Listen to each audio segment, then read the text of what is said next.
exceptionally high rate of post-traumatic HO formation in the veterans of recent conflicts between Iraq and Afghanistan. Almost 60% of them developing radiologically evident HO. As you can see here,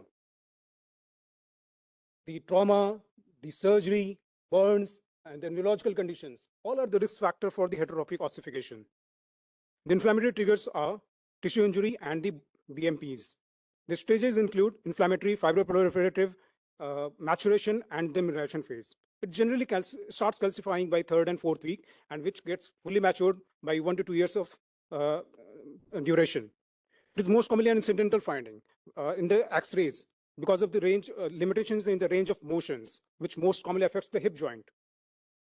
The complete ankylosis in HO leads to the functional disabilities, which also has a negative impact on the rehabilitation of the individuals. It also increases the chances of UTI and also increases the chances of pressure sores. In the pathophysiology section, whatever is shown here, the crux is that all of them create a pro-osteogenic environment. Bruker had classified this heterotrophic ossification in 4 stages. There are some bony islands here. There are then some kissing lesions with a gap of more than 1 centimeter apart, with a gap of less than a centimeter apart later on, and followed by the complete ankylosis, the stage 4. A 3-phase bone scan was performed, is usually performed at the symptom onset, with serial scans tracking decreased blood flow and a steady state for 2 to 3 months as a maturity indicator. Management includes primary and secondary prevention with radiation and NSAIDs. Once matured, surgical excision may improve joint mobility, with success and recurrence linked to the CNS injury severity and the disease maturity. Coming to our case, the patient's perspective. So the 33-year-old serving soldier, previously healthy and fit individual with nil comorbidities, had sustained RTA and head injury and leading to this state. HO has caused severe limitations in his functional mobility and ability to perform daily activities of daily living, including hygiene and daily self-care. And these were the surgeon's perspective. The peculiarity of our case, which is being discussed here, is that there is a gross disability of the both hips in the absence of any hip or pelvic injury. Our goals were clear, that we need not remove the entire HO mass, but to remove sufficient segments to give a pain-free, mobile, and stable hip. So we went ahead with our firm plan, and here's the outcome: from a wide base stance to a normal stance, and finally from disability to ability. Thank you. I now request Brigadier B. Harikrishnan, Professor and HOD Orthopedics, AFMC, with his immense experience of more than 30 years in the field of orthopedics, to share his expert insights.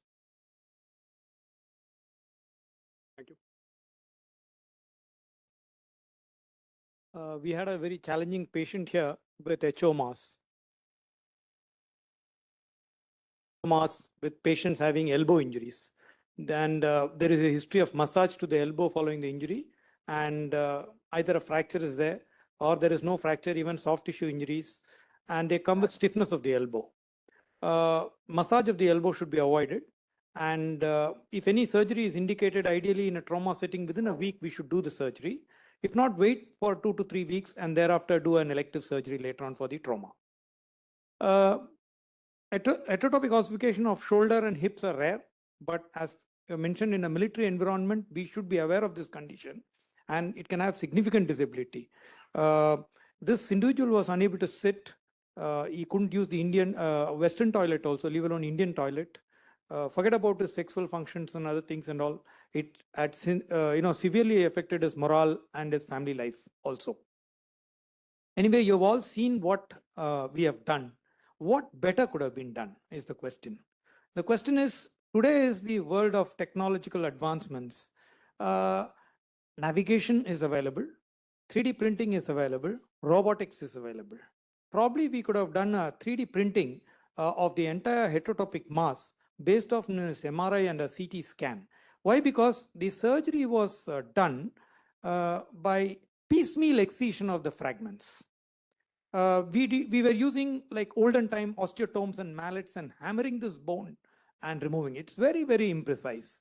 Probably if you had done a 3D printing and planned the depth of the drill holes, the depth of the cuts which we will do, then the surgery could have been much more precise, Blood loss, this patient required almost each surgery 2 to 3 units of blood transfusion. So he has received almost around 10 units of transfusion in this disability. I don't know how much he received in his head injury and immediate following trauma. So that's the only advancement. It is possible, I think we can do it. We are doing 3D printing. We are using the 3D printing and other things in joint replacement thing. This case also we could have done, but probably there were other limiting factors, the cost as well as the availability of 3D printing in Pune. That was a challenge. And there are many other questions which may come up in your minds, like why didn't you do a radiotherapy? When was it earliest detected? What is the, luckily we got away without any neurological or vascular deficit. That the vessels were very close, especially. Even now the right hip, almost 70-degree flexion, is not achieved 90-degree flexion because the capsule is involved in the heterotopic mass. If we remove it, probably you'll develop a avascular necrosis of the femoral head, requiring a total replacement later on. Anyway, that's enough for today, I think. If there are any doubts, you can ask. Thank you. So, since you talked about radiotherapy, it will also work. Is there any role of rank ligand inhibitors like denosumab? Actually, we did consult the radiotherapist once, but because of the bilateral involvement, extensive involvement, the radiotherapist had told us that we have to shift to some other hospital also before the surgery and after the surgery. So, and then this is a matured heterotopic mass.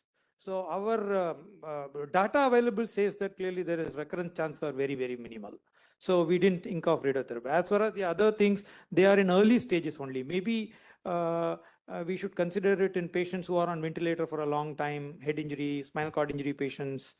There we may consider it if we detect it early. In a case of mature heterotopic mass, there is no role, sir.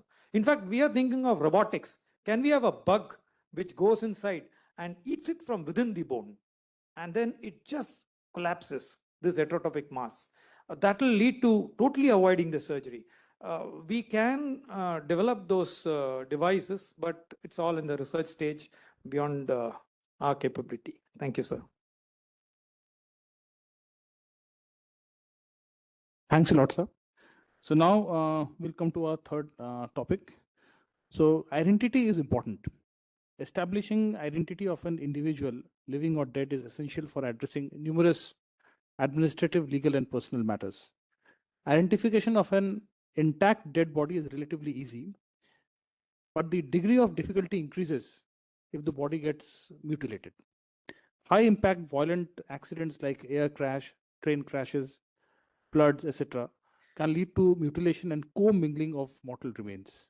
So overwhelming administrative and logistic challenges are encountered in such settings.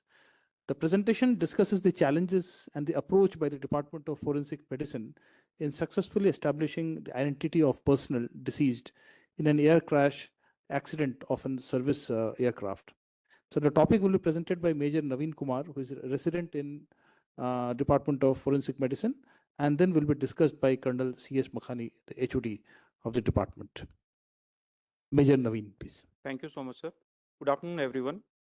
So topic for today's discussion is identification of air crash accident. On 8 December 2021, a service aircraft carrying 13 passengers and crew members took off from Solar Air Force Station at 11:48 hours, heading to Defense Service Staff College in Wellington, approximately 80 kilometers away from Solar. The Hepter was expected to land by 12:15 hours.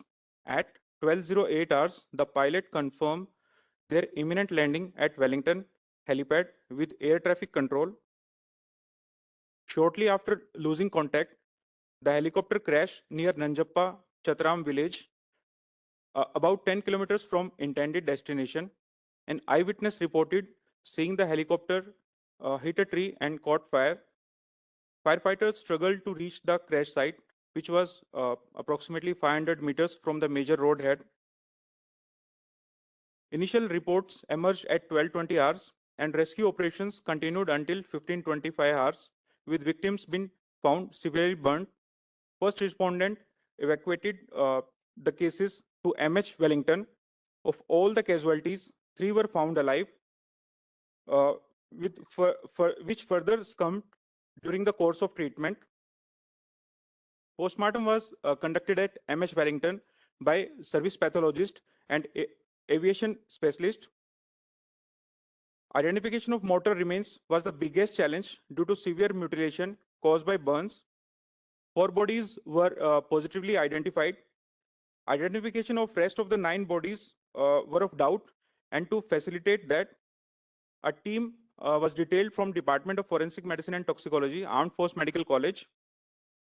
A continued 2-day exercise was carried out at Base Hospital, Delhi, to facilitate the identification using a holistic approach conforming to existing guidelines. All mortal remains were identified positively and remains were handed over to NOKs and units. Now, I would like to call upon stage Colonel C.S. Makani for further discussion of the case.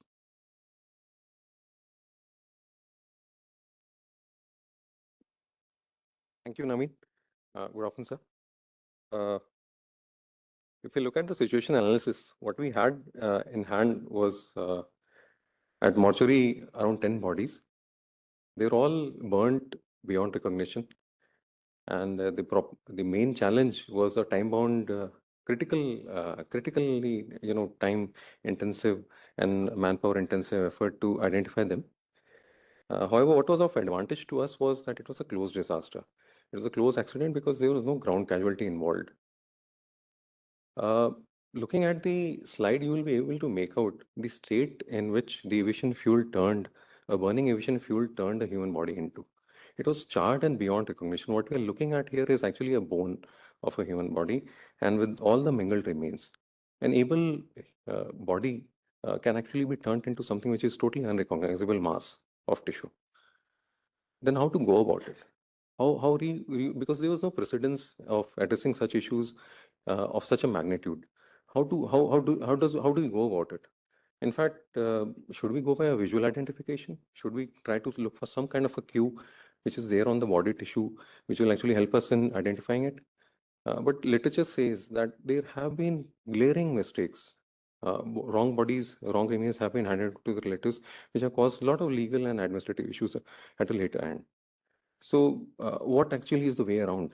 Having discussed it with my then head of the department, Brigadier Radhakrishnan sir, we in fact then went around by going for collection of the antemortem data as well as the postmortem data. And primarily, in case if you look at the existing guidelines which are there, more so what is in vogue is that of the Interpol, is we basically depend on the primary identifiers. So DNA fingerprinting is one of the gold standards which is available. Another is forensic odontology. So any kind of a orthopantomogram or any dental work record which is available, a latest one. And apart from that, digital fingerprints or rugology. But then again, there are limitations to these. And then secondary identifiers, yes, but then we can't totally depend on the secondary identifiers at all. So the approach which was there was to correlate the body tissue which is there.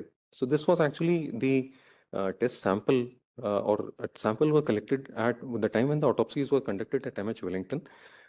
They underwent CT scan.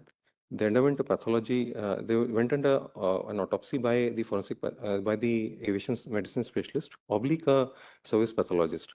And then and there itself, body tissues were recovered for DNA analysis. And they were kept then. These bodies were subsequently, those which are not identified, were flown into Base Hospital, Delhi. So here is what we would have as a test sample available for analysis. And then what do we correlate it with? Because we have to correlate it with something.